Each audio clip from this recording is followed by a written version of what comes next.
Most of us who are business owners work for decades to build wealth, to build success, to build a client base. And then when it's time to sell, what do? It's the most critical time in a business owner's life, and you've got to get it right. You can make very costly mistakes. I'm Lisa Ellen Smith, and this is Focus on Business.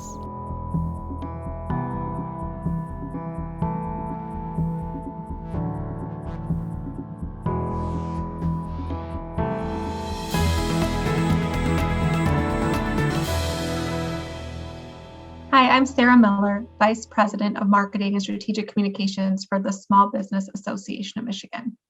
And SBAM is here and ready to help you become small business certified. So what does that mean? That means that you can get additional credentials and the certification that will set yourself apart from competition. If your business has fewer than 500 employees and annual revenues equal to or less than 25 million, you are eligible to be certified small by SBAM. Small businesses that become certified receive an additional layer of credibility and open the door for procurement opportunities that exist specifically for small businesses. Once you have the certification, SBAM is also here to help you gain visibility and access to these contracts. We host a special online directory of our certified small businesses, making it easy for those looking for your products and services to search and find out more about your business. You can learn about the application process and get started at www.sbam.org/certified. Here with me today is Matthew Nordman, financial advisor with Morrison Nordman Wealth Management, and Richard Craig Krause, attorney with Krause, Bangs & Associates. Great to be here. Welcome. Thank you. Yeah, this is an exciting topic, and it's a really interesting world right now. Things have changed in ways that we could not have imagined before 2020. We're going to talk about selling your business today, and maybe buying a little bit too. We'll see if we get into that. But there's a big topic in just selling your business. What are some of the things that you should consider if you are selling a business? Well, the first thing is what your objectives are. Critically, you're going to be taking action on something that you've been working your entire life to accomplish. And that means that you're going to involve yourself with financial issues, with legal issues, accounting issues, tax issues, emotional issues, and family issues. So after a while, you just have to sit down and prioritize what you want to accomplish and when you want to do it. That's the first step. And I would agree to expand on what Richard said is, really start putting together that list of questions, whether you know those yourself or maybe you have a team in place or start assembling a team of, okay, when you sell that business, you're going to most likely get a lump sum of money and or installment payments.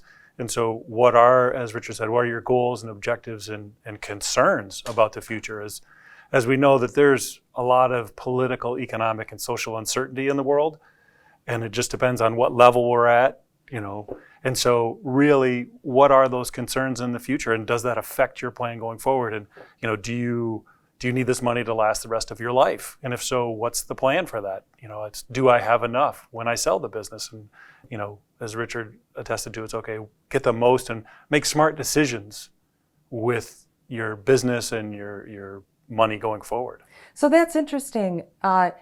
Is it different in selling your business if you are selling a business and then going to continue working and you want to do something different? Or if your exit strategy is retirement? Do you think differently about that? Well, if your goal is to actually optimize the value of what it is that you're selling, that's the first test. And what you do with that money thereafter is up to you too, right?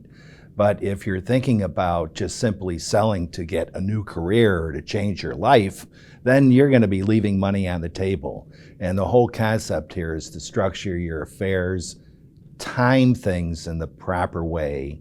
And I use the phrase to optimize the value of what you've created. And then once you can do that, once you understand that that's your objective, you can then choose to remain active in business, the same or a different business. You can retire, you can do anything you want, but you've left the alternatives open for yourself. Many people get whether they work for 10 or 20 or 40 years at that business, get so focused on the day-to-day, and whether it's staffing issues or payroll or whatever, and they're so focused on maybe putting out fires. And some of them are like, I'm done with that and it's ready to ride off into the sunset. And others are like, I've been a doer my whole life, and so I'm done with this, and I've really always wanted to maybe venture into some other areas. And so it really depends, as Richard said, it's like you really need to determine, okay, what does that next step look like, and really asking yourself those questions. Okay, so sounds to me like there's a couple of things here. One is you've got to get some help. You've got to get some professionals. You got to put a team together to start to help you clarify the things that you don't know, help you even decide what the questions are that you need to ask yourself so that you can determine what the next steps are. Who belongs on the team? Great question. Well, it starts with at least one person helping you discover the most important things and what it is you're trying to achieve. But really, for most people, when you're going to sell this business, you need a business valuation, right? You have someone come in to say, okay, how do you maximize the value of the business? And then potentially a tax expert who's going to say, oh, you should structure the deal this way. And then now you have this, lump sum of money or installment payments. And now it's, okay, what do you do with that money, and what's the best way to make it last? So there's three key people right away, from tax and estate planning and wealth management, just to name a few, and there can potentially be a lot more. Well, we have that with Kingmaker Business, and that's the whole purpose of what it is that we're trying to discuss with folks that have their businesses today, okay? We have transactional lawyers that have to be involved in an event like that. You have marketing strategists that need to be involved too. So all of these people bring an expertise into your life to help you decide what issues are the most important for you, and to help you then structure them within your life so that these things can be managed in a business-like way. And that's the objective throughout the entire thing. So you had kind of alluded to it. It's the questions, well, how do I know what I don't know? And so that's where having that team of people to say, have you thought about, or you should consider, and that's finding out who you are and what it is you're trying to achieve, and then putting that plan together and being purposeful and intentional to achieve all those things, taking into account your concerns. So can we just start to laundry list out the different ways that you can sell a business? I mean, you can just put it on the market. You can sell it to employees. You could try to find an owner. What are some of the ways that you would do it? I mean, I bet there are people watching the show today that are thinking, I should probably start thinking about it. I don't even know the ways that you can sell a business like I have.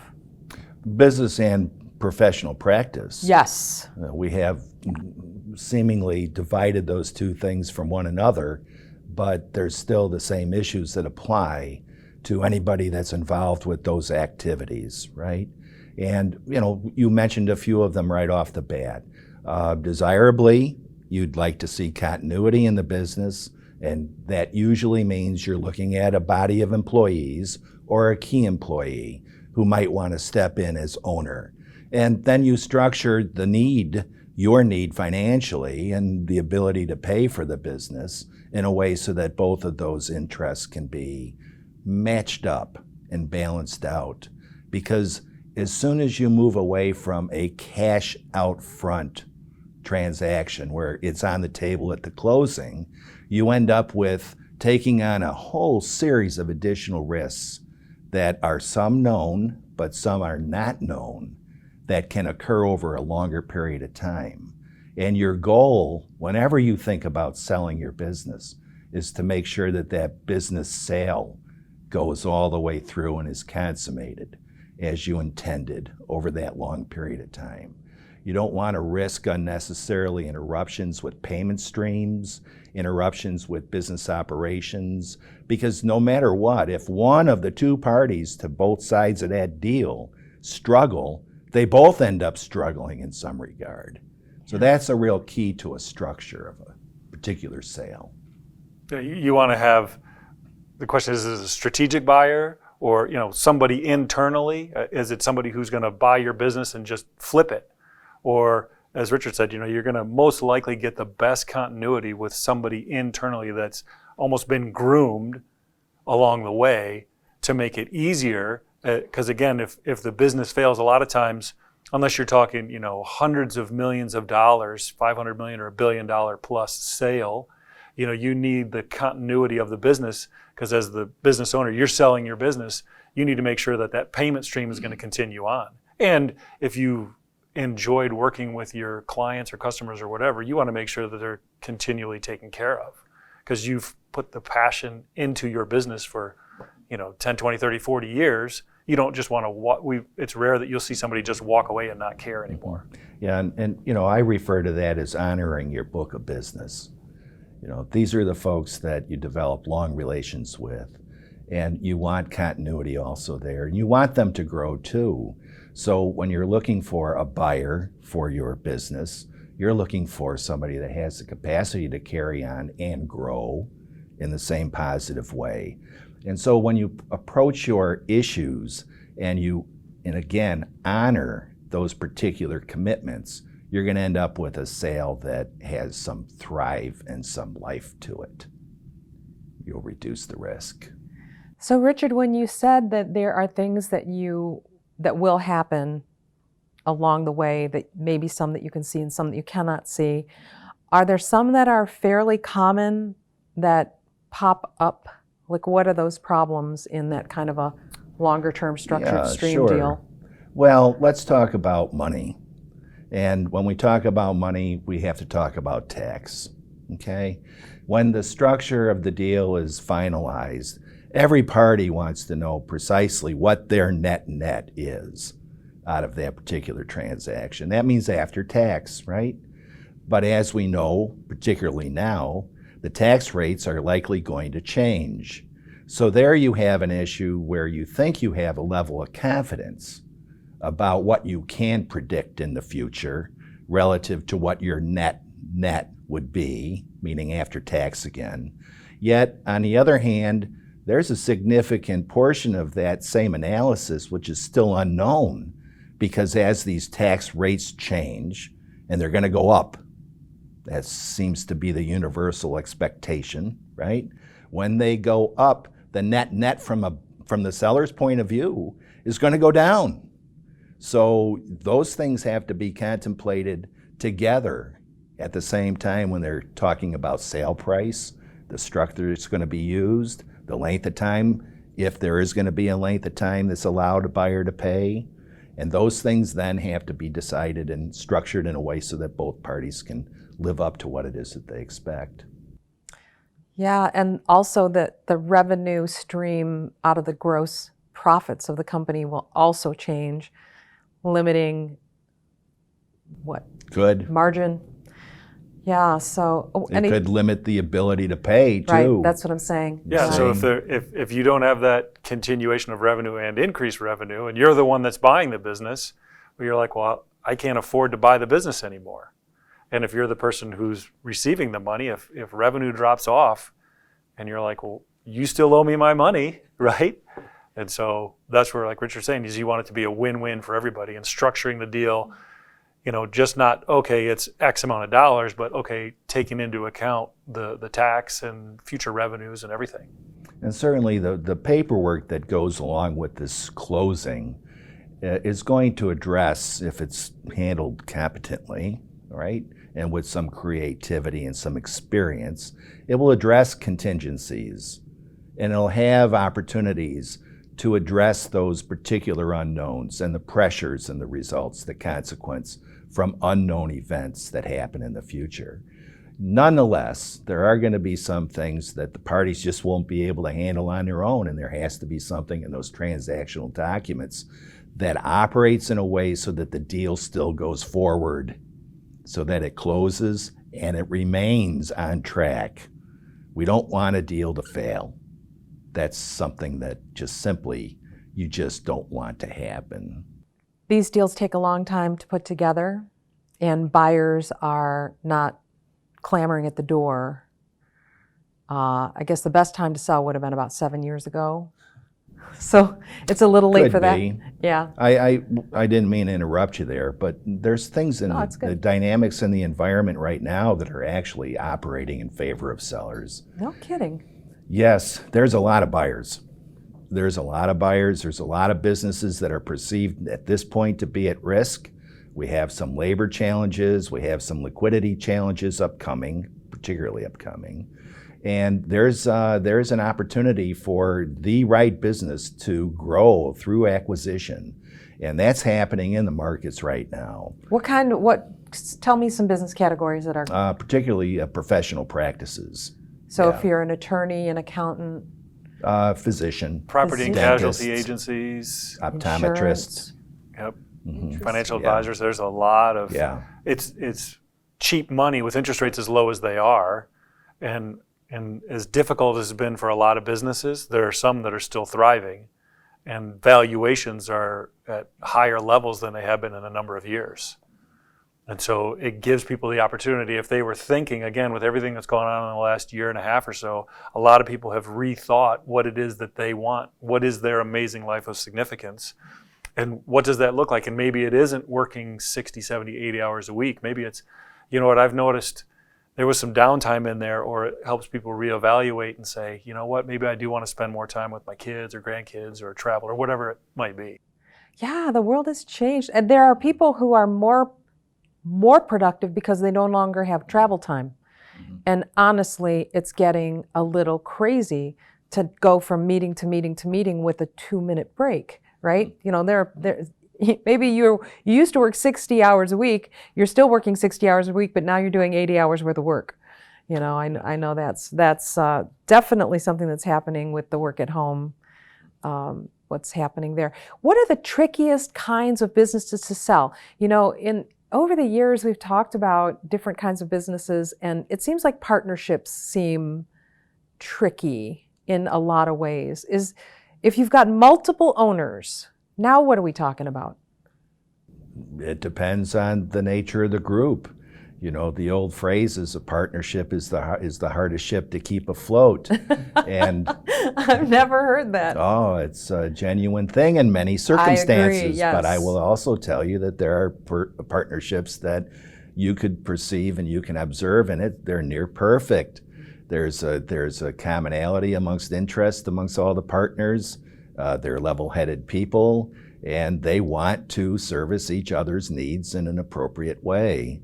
So by virtue of just being a partnership doesn't mean that that's going to be a challenge in and of itself, okay? Just like a corporation, even if it's a singular corporation, a separate legal entity, it still has to operate through a board. And that board may have individuals on there that don't have the same collective interest in mind, right? Mm-hmm. So everything has to be handled in the right way. And if you approach it, if anybody who's involved approaches it with the thought of having a mutual result which is mutually beneficial to everybody, you're off on the right foot. And that's the key. Professional practices, particularly when you involve yourself in a sale or a purchase there, one of the things that you want is you want that practice to continue to thrive. I mean, that's the whole concept. If the buyer doesn't have that capacity, the buyer's not going to be able to pay. If the seller looks at it and sees that it's not going to happen in that way, the seller's going to say, look at all these people that I've treated for how long. I know their families. I might even know their parents and their grandparents. Or I took over from my own father or mother. And now my own buyer is going to be doing the same thing. And look, I'm violating that commitment that I made to all of these people. So the idea is everything has to be evaluated individually. And the people that are involved need to start off on the right foot. And if you do that, you're going to have a smoother sale. There's no doubt about it. Yeah. What about, any final thoughts, Matt? No, so yes. Yes. Yes, there are final thoughts. So when looking at deciding is now the time to sell my business, you really want to ask yourself a lot of those questions that we talked about in addition to some others, and surround yourself with people, those consummate professionals who have your best interest at heart and really want to see you succeed in selling the business and moving on to the next stage of life. Yeah, it's just too big of a decision to not really get the right kind of help and support to do it the right way. It is. For sure, yeah. It is. In fact, we didn't even talk about one of the keys, which is valuation. Oh How my you goodness, there's a determine whole the show I think on valuation. that. But we do have to go. So thank you so much for being here today. It's been great. Thank you. Thank you. Build a better marketing strategy with Inverve Marketing. The way we buy has changed. It's time to dream bigger. With digital marketing, you can build your business faster, measure and evaluate results. Let us help you find your marketing superpowers with Inbound Marketing, driven by strategy with inspired creativity. Why not put some verve in your brand? Market and grow better with Inverve Marketing.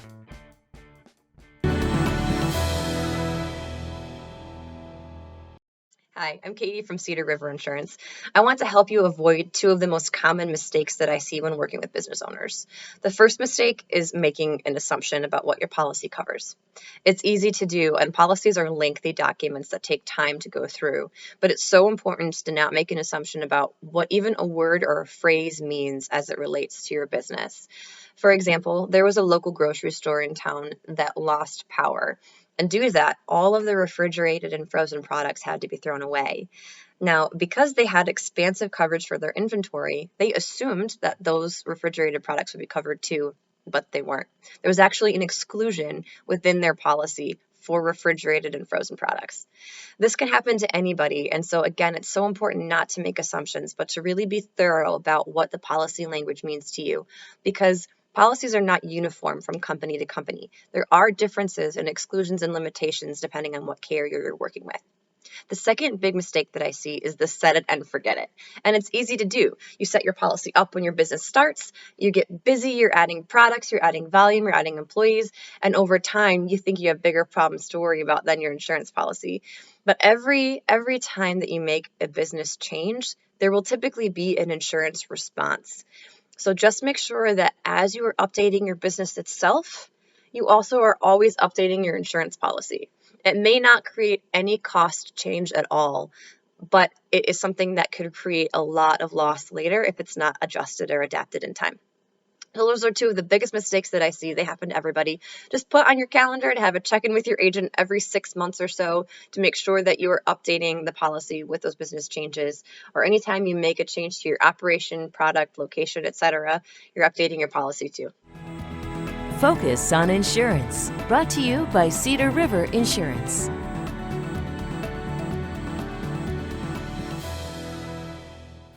I'm attorney Richard Craig Krause, and you've heard me say that business exit strategies can be just as important to you as day-to-day operations. The exit strategy concept helps you focus on building value in your business and making arrangements to benefit financially from that, especially when you're ready to move on to some other business activity, investment, or retirement. The sooner that you start this process, the better. But the truth is, it's never too late. Not even if you're thinking about selling right now. Our experienced advisors can answer the questions that you cannot, and more. They can even help you identify opportunities that you may miss or not know how to fully develop. We work with appraisers, specialty CPAs, financial specialists, transaction attorneys, estate planning attorneys, and tax attorneys, just to name a few. And of course, maybe you don't need all of that, and maybe some of your needs need to be scaled up or down. But regardless, turn to your professional talent or us for experienced expert advice to optimize the value of your business and tailor arrangements to meet your needs and your objectives. To help you get started, over the next several weeks, I will be discussing the key features of exit strategies and will actually address them in greater detail during several full programs that are devoted specifically to those issues. Those programs will feature experts who contribute to finalizing strategies that are honed to your objectives and your needs. And you have a 5P obligation to yourself, and Kingmaker Business helps you achieve it. Proper preparation, prevents poor performance. What have you done today to accomplish that? I'm attorney Richard Craig Krause, the taxpayer's voice, speaking for Kingmaker Business. Talk to us. This is about you. Focus on Tax, brought to you by Krause, Bangs, and Associates PC. Build a better marketing strategy with Inverve Marketing. The way we buy has changed.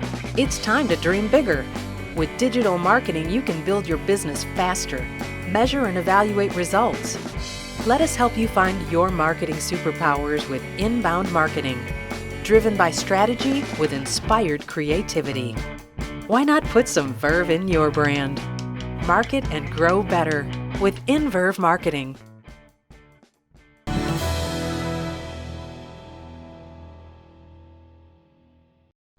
This is Denise Policello with Focus on Legal. Happy employees make a thriving workplace, but one disgruntled employee can create a toxic work environment, morale problems, and once they take those problems online, your bottom line can suffer. So let's make sure that doesn't happen to you. The first thing you really need to do is prevent this from happening in the first place, because it's very, very difficult to undisgruntle an employee. So what you need to do is be very clear and communicate with your employees from the minute they start working with you what their rights and responsibilities are. They do not have free speech rights in the workplace.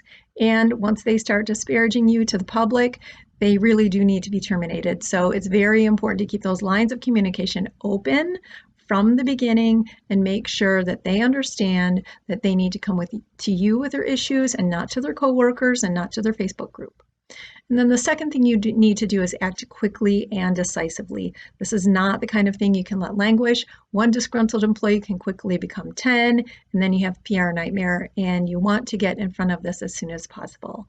And frankly, if you don't get in front of this as soon as possible, it will quickly get out of hand and they will need to be terminated. So have a sit down with them, make sure they understand their responsibilities for bringing their grievances to you and nowhere else.